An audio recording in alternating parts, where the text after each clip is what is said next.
tercera línea de tratamiento, hay hasta cuarta línea de tratamiento.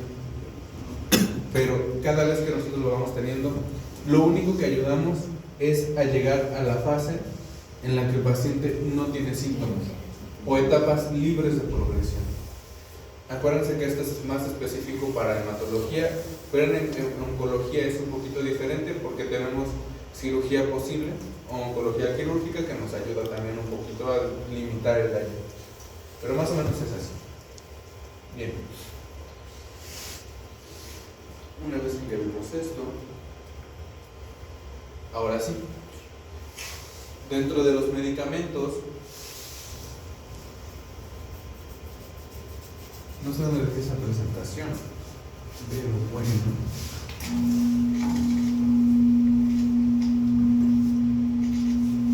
El principal línea de tratamiento de quimioterapias es daratumumab bortezomib junto con la lenalidomida y la dexametasona. El daratumumab es un medicamento muy caro, es un medicamento difícil de conseguir. Actualmente, por ejemplo, en el hospital sí lo tenemos, pero es muy raro que se lo dan, porque los pacientes con mieloma llegan ya demasiado mal. No son candidatos la mayor parte de ellos al trasplante de células hematopoyéticas. Por lo tanto, normalmente se les da daratumumab, lenalidomida y dexametasona. Y para pacientes que ya están en etapas paliativas, normalmente únicamente se les da lenalidomida con prednisona. Lo único que tratamos de hacer es que las células no progresen tan rápido para que el paciente no tenga tantas molestias, pero sabemos que va a llegar a una etapa final de la enfermedad con la enfermedad, que esa es la intención. Sobre todo en esto. Ya después veremos las leucemias. Las leucemias tienen algo completamente diferente, porque como son pacientes jóvenes, pacientes de nuestra edad, pacientes un poquito más jóvenes aún, por ejemplo los niños, la verdad es que se trata de que ellos tengan una mayor cantidad de sobrevida. Y en niños, por ejemplo, tenemos mayor ratio de curación que en adultos. Si a un paciente con leucemia le da leucemia en la edad infantil, la probabilidad de que crezca sin la leucemia es muy alta. Hay patologías ya en adultos, como todas las leucemias, que la verdad es que no tanto. ¿Vale? Pero era importante nada más dejar esto claro. Todas las quimioterapias las vamos a ver así. Y siempre lo vamos a ver, ok, vamos a iniciarle con daratumumab, bortezomib, lenalidomida, dexametasona. Etapa de inducción. Luego cambiamos a la etapa de consolidación.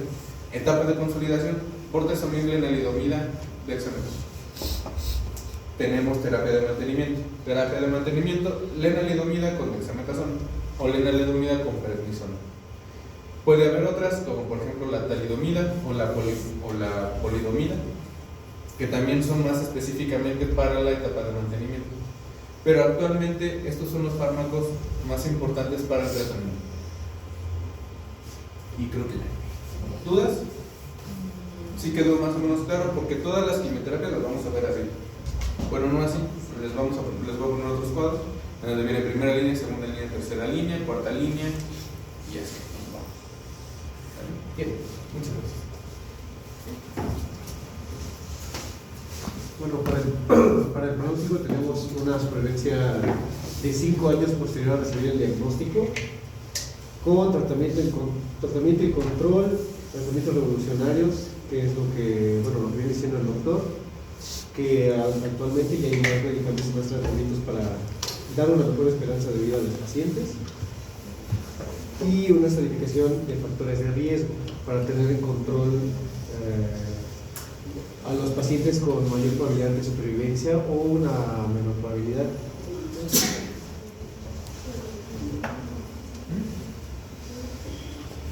Ahora, como resolución clínica del mieloma múltiple, tenemos una adecuada confirmación del diagnóstico con todos los estudios de laboratorio. Puede ser biomarcadores SLIM, que sería mayor o igual al 60% en plasmocitos, y mayor o igual al 100% de lesiones óseas. También evaluar la elegibilidad de trasplante autólogo, si es candidato o no. Si no es candidato, pues sería ya el tratamiento con medicamentos, o puede ser un tripletes con o sin daratumumab. También dar un manejo y soporte con bifosfonatos, la corrección de la anemia, la hipercalemia, y dar un seguimiento adecuado con estudios de imagen, si es necesario un aspirador de médula ósea, cadenas ligeras o inmunofijación.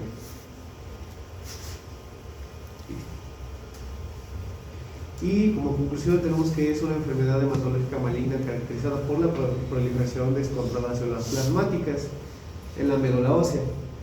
Esta no es una enfermedad 100% curable, es tratable, ya que involucra un desequilibrio de la remodelación ósea, una producción anormal de proteínas y una disminución de la función inmunológica.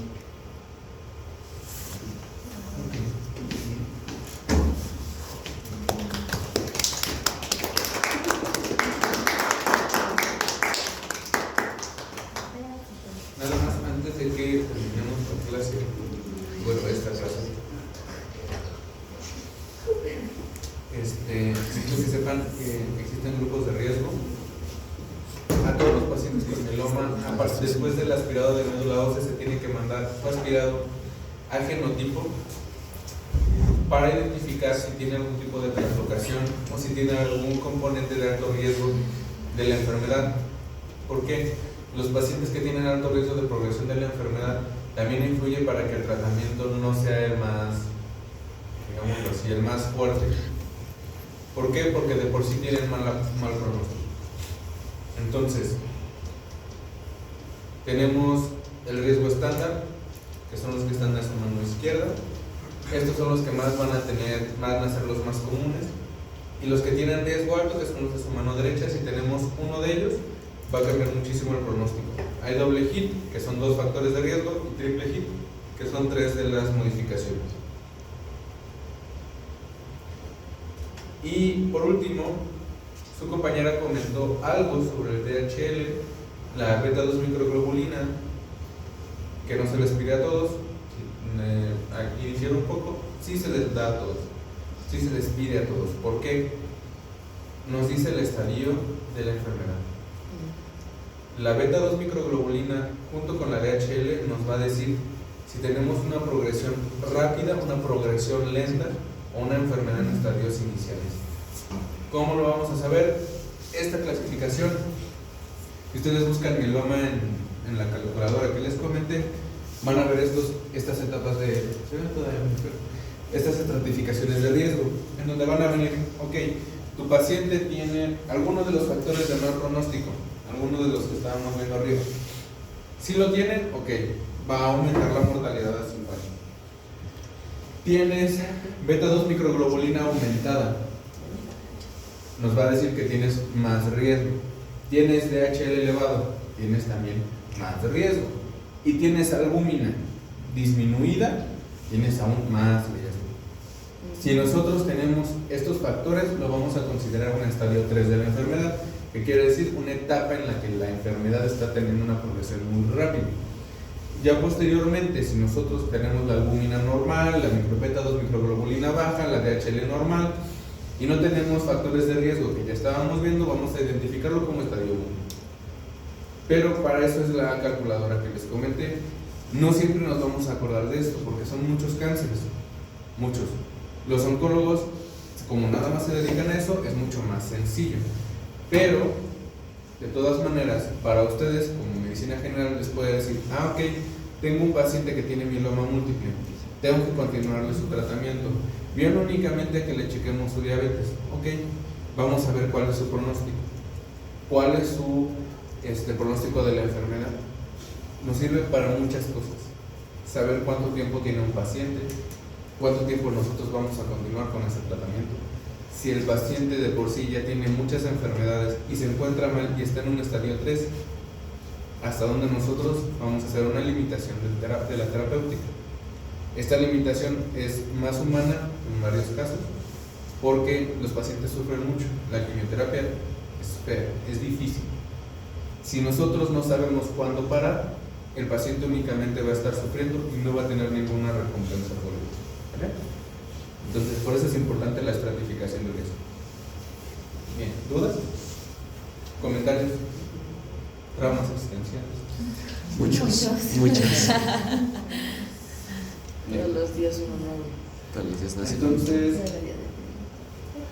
de mieloma, la verdad es que es una enfermedad, a mí me gusta mucho.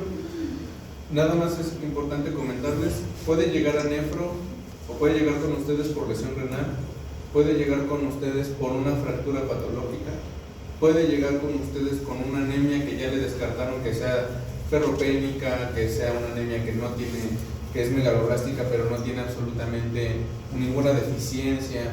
O sea, puede llegar por varias causas con ustedes.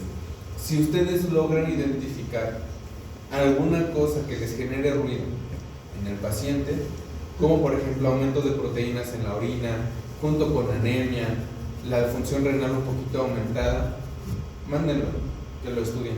Es preferible que sea eso. ¿Vale? Y ya. Bien. Solo vamos a ver un poquito de introducción de síndrome mielodisplásico y ya para que se vayan de vacaciones. ¡Wow! Voy a llorar. Voy a dormir toda una semana, voy a invernar. Vomitar todas sus comidas. Unos taquis, unas chips, una coca de 3 litros y un bacacho. Bacacho no me Un casaco entonces. No, Julia, entonces. Su coca de 3 litros. Estuvo suave. Mira, por un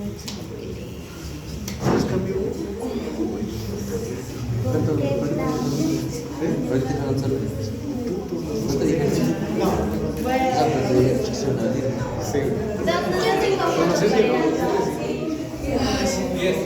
Sí, gracias. ¿Pausa? ¿Para qué, Juanito? ¿Qué hiciste?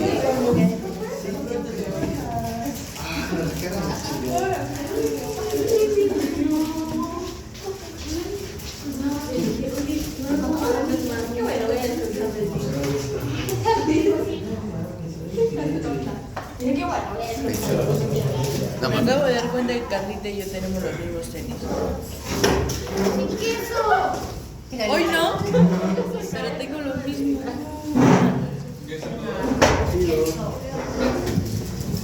Empezamos con esto. Para que termines. Ay. Bien. Antes de que empecemos con los temas de leucemias, que es lo que nos tocaría después, ya regresando de vacaciones ustedes, necesitamos empezar con algo que es un precursor del cáncer. En cierta parte, esto no es muy complicado, tal vez a nivel clínico, a los que les gusta ya la investigación o sobre todo los que se quieren dedicar más a situaciones genéticas, pues la verdad es que este tema es un poquito más interesante. La verdad a mí me gusta más la clínica, no me gusta mucho en la cuestión de la fisiopatología, pero pues más o menos tenemos que saber. Como tal, como su nombre lo indica, es un síndrome. ¿Qué quiere decir? Que para diagnosticarlo necesitamos tener una sintomatología o un cuadro muy específico. Pero aquí lo importante viene en lo de mielodisplásico. ¿Ya están llevando gineco? Sí, ¿no? ¿Cuál sería la definición de displasia? Por ejemplo, cuando se hace una citología exfoliativa, ¿qué es displasia? El cambio de epitelio. El Ok, orden sí, de... pero ¿qué es? O sea, sí, pero ¿qué es? ¿Qué es la displasia? Es como el cambio de configuración o orden de las células como tal. ¿Y cuál sería la diferencia con el cáncer? Que es reversible. Ah, que todavía también es reversible. No. Bueno, la reversibilidad no influye, porque hay cánceres que se pueden quitar y que podrían ser reversibles, ¿no? En teoría. Como la mutación de las células. Bien, mutación de la célula sí. Pero ¿cuál es la definición de displasia? Ah, ya no les había dado. Ay, no Según puedo. ¿cómo se llama ese libro? Está muy bonito ese libro. El libro que dice que la única manera en que no te puede dar cáncer es no nacer. No, no. El Robbins. Es Tenemos la desorganización en tejidos epiteliales porque tenemos falta de diferenciación de la célula, no terminan su conformación y se quedan en una parte. Exactamente. Excelente. La displasia como tal es la falta de diferenciación de cualquier tipo de célula. Entonces, su nombre ya nos dice qué es lo que está sucediendo. Hay una alteración en la formación final de la cadena de la hematopoiesis. Eso es un síndrome mielodisplásico. El problema de este síndrome mielodisplásico es que se le denomina una etapa precancerígena, como en la displasia de ginecología, que dicen displasia de alto grado, displasia de bajo grado. Es más o menos muy parecido. ¿En qué aspecto? En que lo que nosotros vamos a identificar son pacientes con un síndrome clínico que tienen alto riesgo de probabilidad de transformarse en algún tipo de leucemia. Eso es un síndrome mielodisplásico. Hay pacientes con síndrome mielodisplásico que se van a morir por otra causa, que nunca van a llegar a un cáncer, y hay pacientes que tienen una progresión muy rápida, dependiendo de los factores genéticos, que van a progresar muy rápidamente a una leucemia o algún cáncer hematológico de manera temprana. Por ende, el síndrome mielodisplásico es principalmente identificar riesgo para un cáncer. Hay pacientes que con el síndrome mielodisplásico se pueden morir porque la displasia puede ser muy severa. Y aquí lo importante es que si nosotros tenemos displasia, no es, por ejemplo, como en ginecología, que pues nada más está una zona de manera específica afectada y que después, si no se trata, empieza a crecer y ya se vuelve cáncer y el cáncer se disemina. Aquí el problema es, si no se diferencian las células, no tenemos neutrófilos que nos defiendan, no tenemos hemoglobina que nos dé oxígeno, o no tenemos plaquetas que nos ayuden a la coagulación. El problema de este síndrome es que aunque pueda ser, si lo transformamos en ginecología, literalmente la etapa inicial, clínicamente puede darnos de los síndromes hematológicos importantes que nos pueden llevar a la muerte, el purpúrico hemorrágico o el anémico. Ahí viene la importancia de este síndrome. Bien, los objetivos. Aquí lo importante de varios de los objetivos es que ustedes sepan hacia dónde vamos a ir. La intención de esto es valorar cuál es el pronóstico de los pacientes, cuál es su clasificación, tratar de entender la fisiopatología dependiente completamente de las alteraciones tanto genéticas como clínicas del paciente, y aquí lo importante es que nosotros podamos evaluar qué opciones terapéuticas tenemos. Hay algunos síndromes mielodisplásicos que ya se tratan como cánceres, hay algunos que no, la mayor parte no.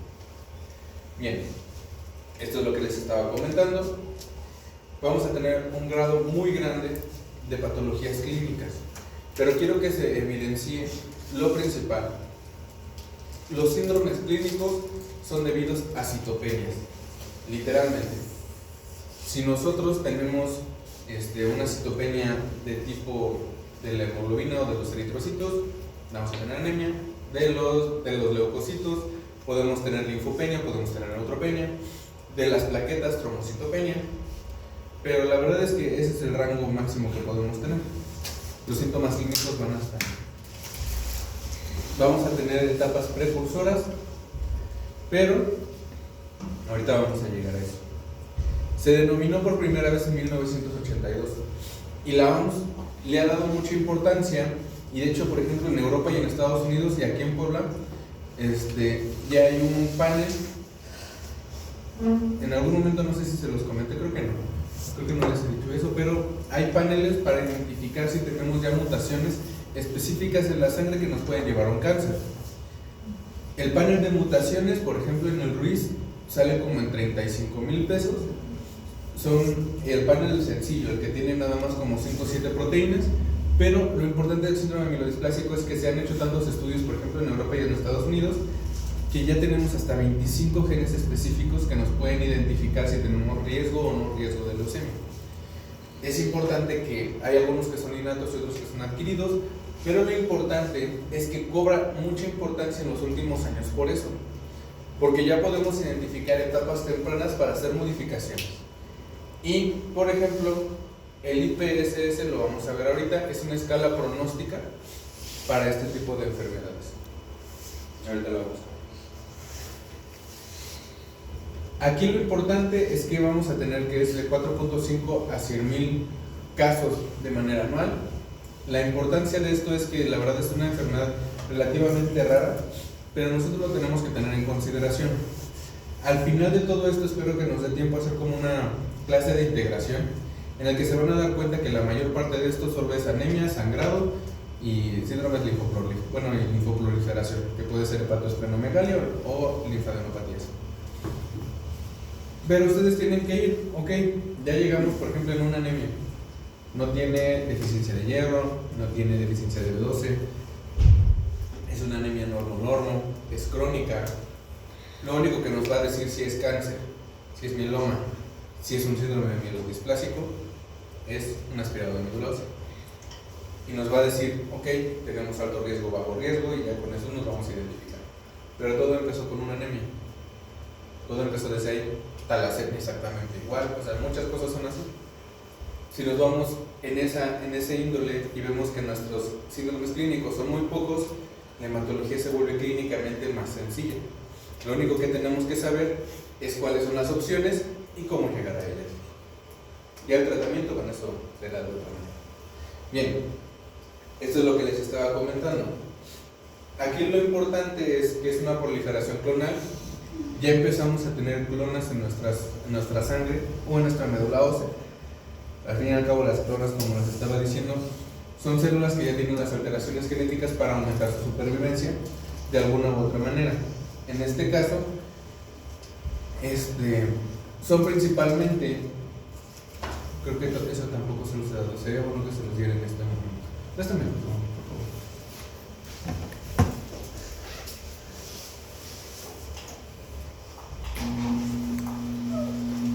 Antes de que continúe.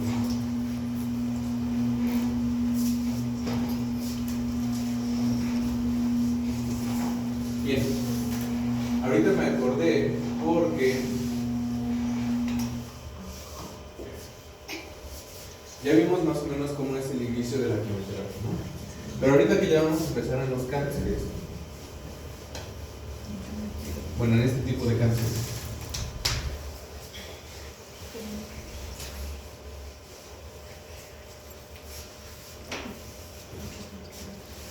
vamos a tener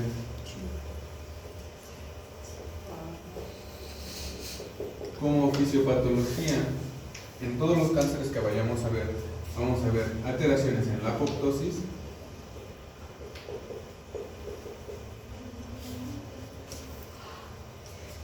disminución de la diferenciación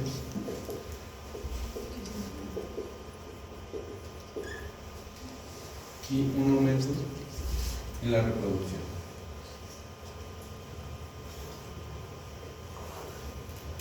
Como tal, estos tres son las alteraciones que vamos a tener en todos los cánceres hematológicos. Viendo esto, podemos ir clasificando algunos cánceres. Ahorita lo único que hemos visto es el mieloma, pero el mieloma al fin y al cabo, a pesar de que tenemos clonas, vamos a tener dos diferenciaciones, un aumento en la reproducción y una disminución en la apoptosis.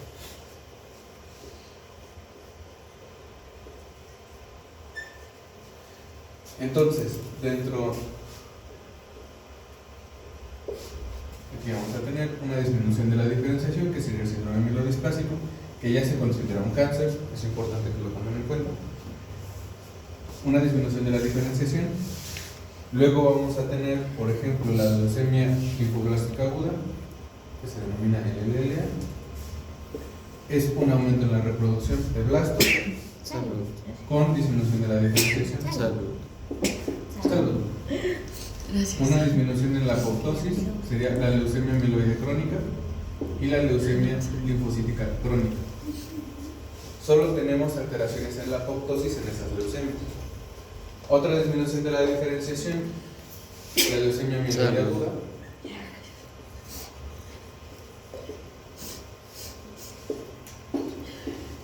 Y prácticamente, si nos vamos con esta teoría, vamos a tener algunas alteraciones muy específicas en cada enfermedad.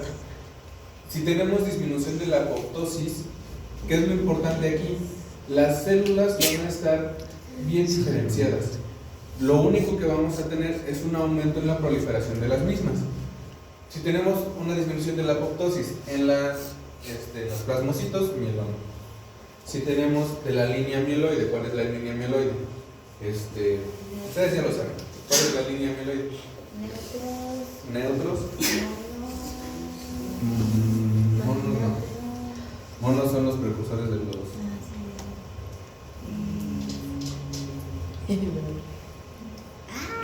Son neutrófilos, todos los granulocitos, eosinófilos, basófilos, línea eritroide y macrófagos, ¿no? En teoría.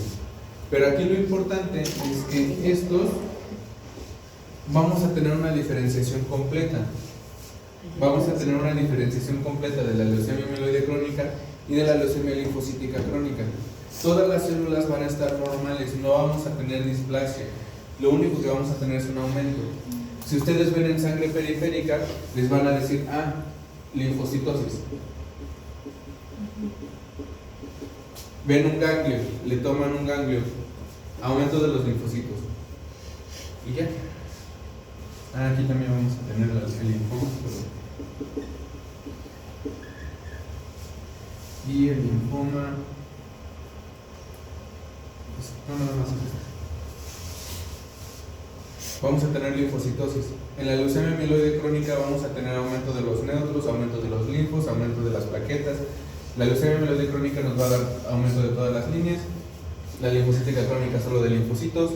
El linfoma solo de linfocitos en ganglios linfáticos y puede generar tumores, pero se comporta más como un cáncer de tejido sólido.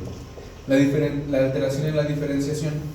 Las leucemias agudas sí van a tener alteraciones en la diferenciación y es importante para nosotros porque dependiendo del grado o el lugar donde se para la diferenciación es el tipo de leucemia que vamos a tener.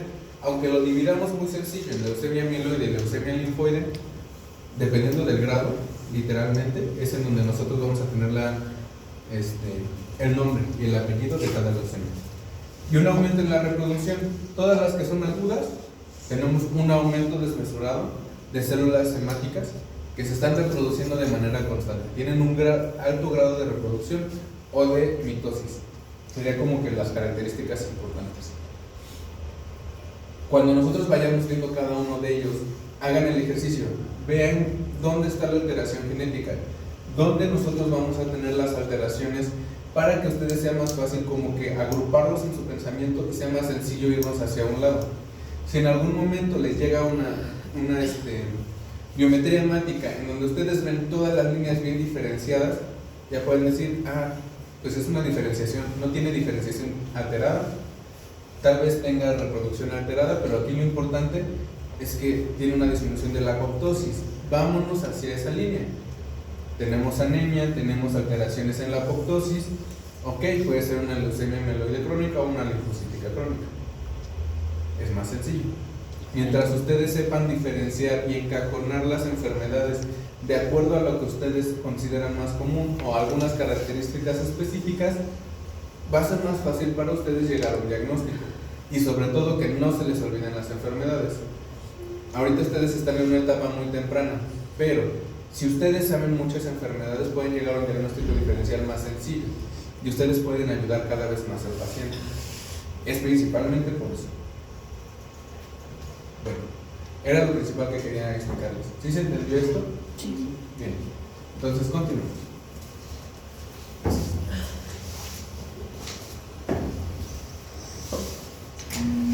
Eso de la tradición de Guanajuato.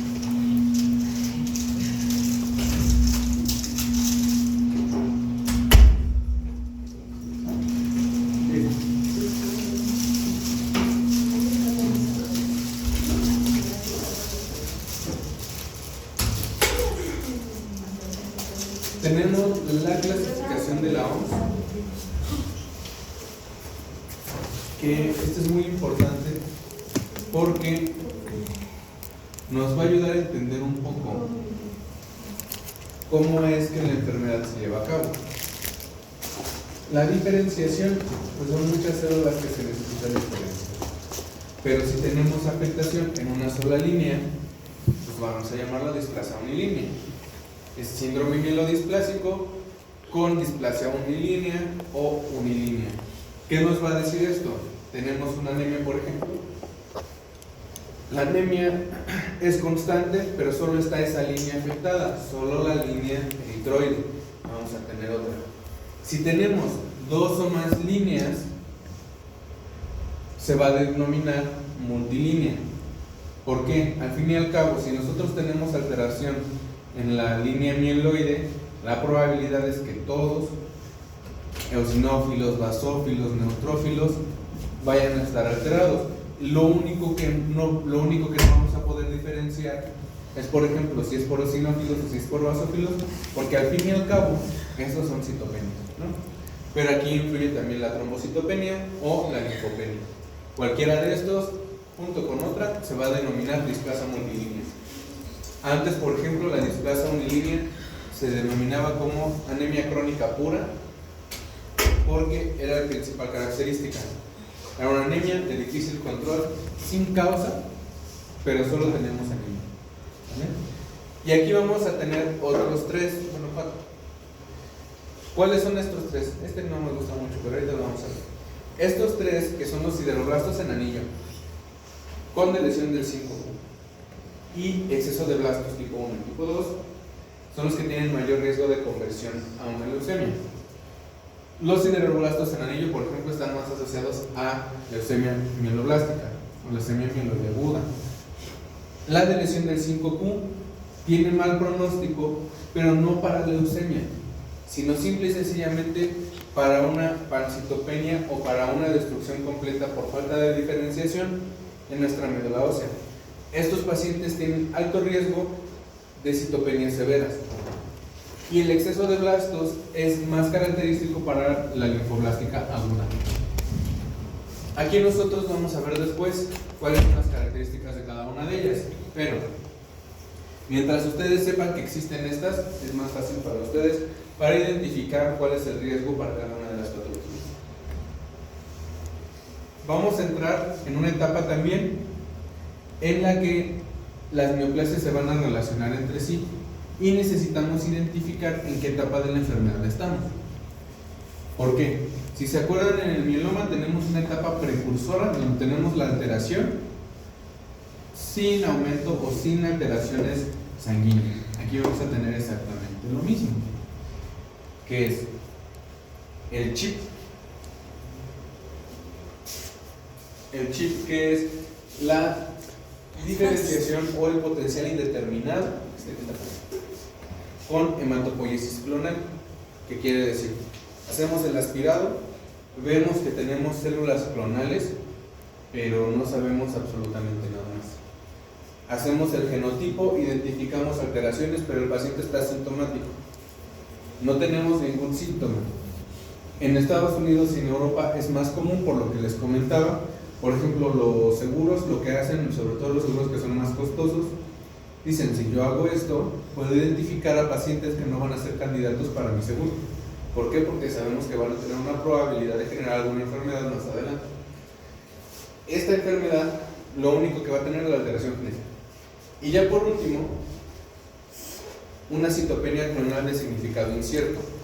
Citopenia clonal de significado incierto es exactamente como la gamapatía monoclonal de significado incierto. No sabemos en qué va a terminar, no sabemos cuáles van a ser las características posteriores, pero sí sabemos que aquí ya tenemos alteraciones de las líneas hemáticas y ya vamos a tener como tal una alteración clonal. Y es importante que estas dos previas no entran en esto, porque todavía no tienen los criterios de un síndrome mielodisplásico. Porque, como les comentaba, síndrome mielodisplásico es la alteración o la citopenia junto con las alteraciones genéticas. Si no tenemos citopenia, no se puede considerar. Y si no tenemos una citopenia que entre en alguno de estos, no se puede. Se considera como una citopenia clonal de significado incierto.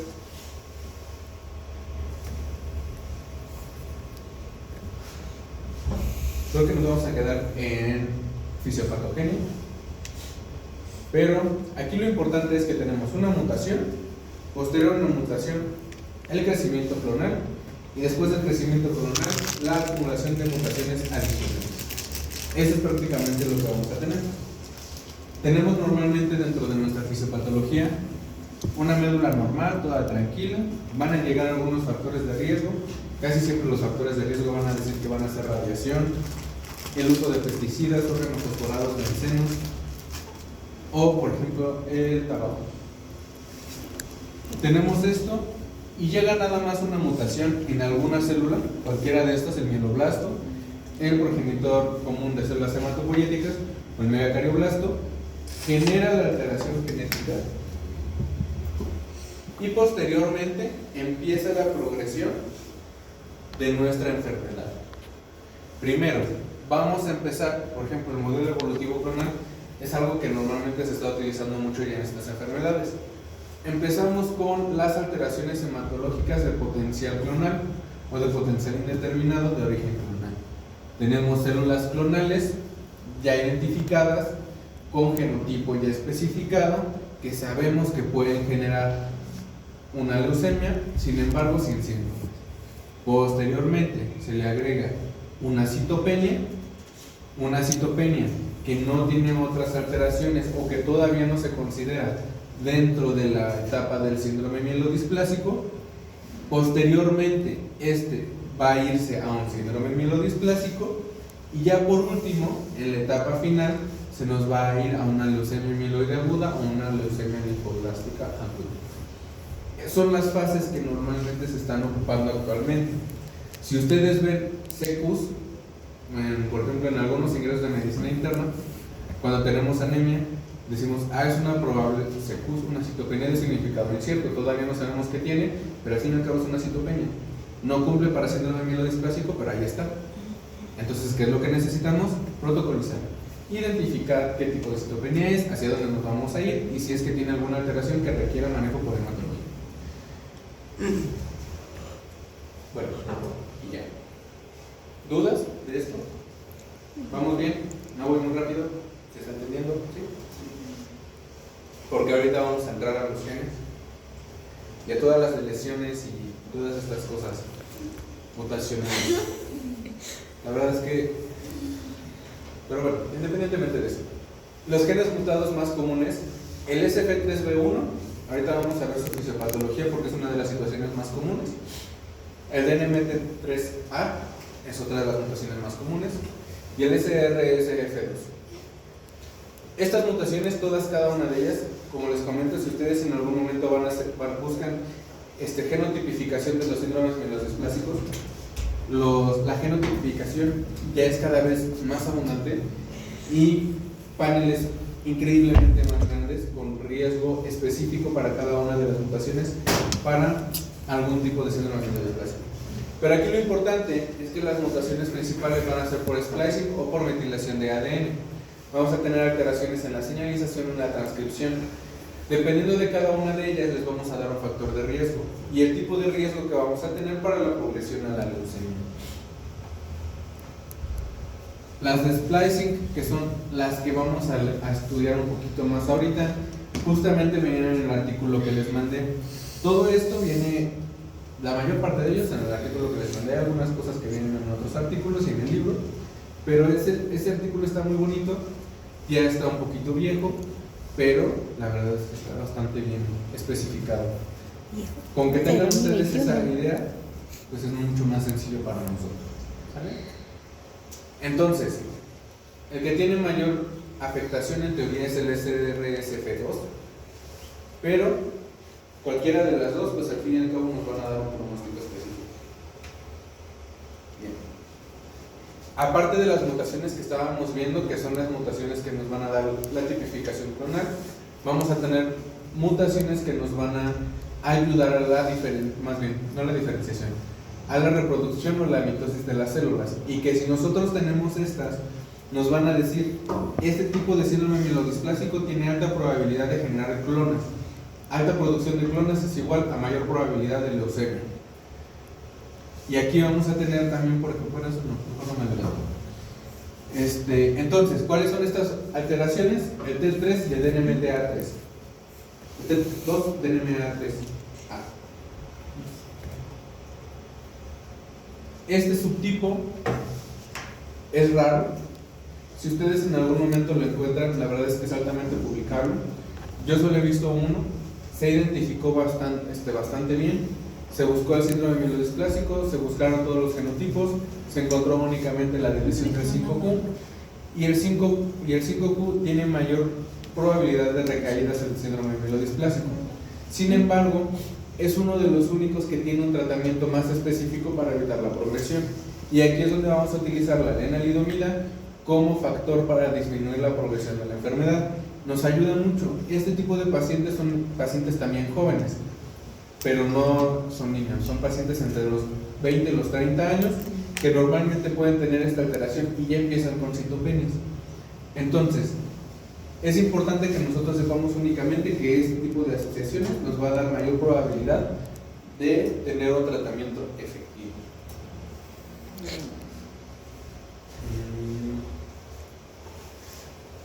Ok. Hijo de Dios. Bien.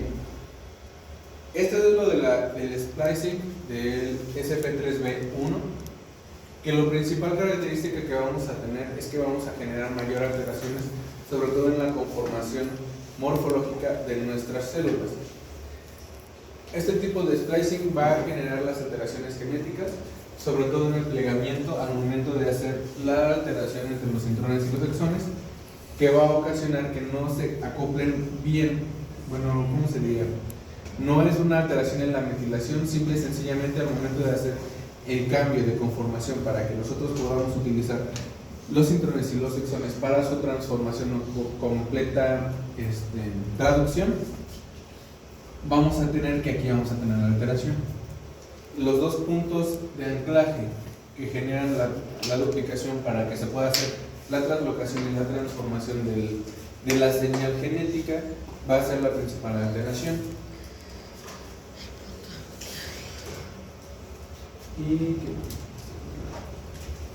Y la conmutación SRSF2 y la IDH, aquí vamos a tener hipermetilación junto con el splicing alterado a nivel de nuestro cromosoma. Este tipo de mutaciones nos van a ayudar a que tengamos dos puntos específicos que van a generar la alteración: el del splicing, que se encuentra acá, el SRSF2, y la alteración de la metilación en el momento de hacer la transcripción del genoma. Entonces son dos alteraciones completamente diferentes.